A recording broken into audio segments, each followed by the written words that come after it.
ஒருத்தருக்கு மது பழக்கத்தினாலோ அல்லது ஏதாவது ஒரு தீய பழக்கத்தினாலோ அவருக்கு மூளையில உள்ள நரம்பு இரத்த கசிவு ஏற்பட்டு வலது பக்கமோ அல்லது இடது பக்கமோ அவங்களுக்கு பாதிக்கப்படுறதுதான், ஒரு பக்கத்துல மட்டும் பாதிக்கப்படுறதுதான் நம்ம பக்கவாதம்னு சொல்றோம்.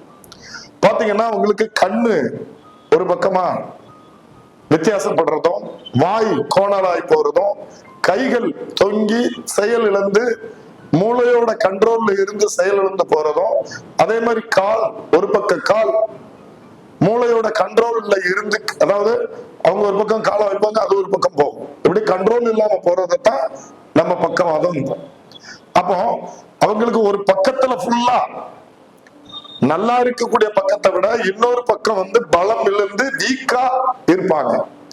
அப்போ நடக்கும்போது ஒரு 2 எலும்பு கூடுல பாத்தீங்கன்னா வலது பக்க எலும்பு கூடு, இடது பக்க எலும்பு கூடு. இந்த வலது பக்க எலும்பு கூடு பக்கவாதம் ஏற்பட்டிருந்தது அப்படின்னு சொன்னா நமக்கு அந்த வலது பக்கத்தில் உள்ள எலும்பு கூடும் பாதிப்பு ஏற்படும் காலப்போக்கில். அப்போ எலும்பு கூடு என்ன மாதிரி எல்லாம் பாதிக்கப்படும்.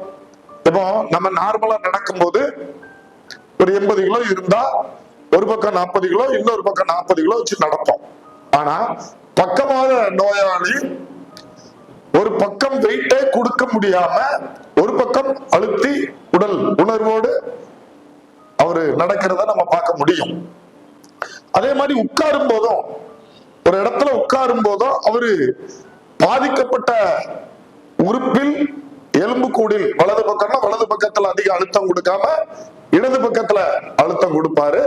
அதனால அது காலப்போக்கில் ஒரு பக்கம் அழுத்தப்பட்டு நமக்கு இந்த முதுகு தண்டு விடம், இப்ப வலது பக்கம் ஸ்ட்ரோக் வந்திருந்தது, பக்கவாதம் வந்திருந்தது அப்படின்னா அந்த வலது பக்கத்துல உள்ள எலும்பு கூடுலாம் ஒண்ணுக்கு அழுத்த ஆரம்பிச்சிடும்.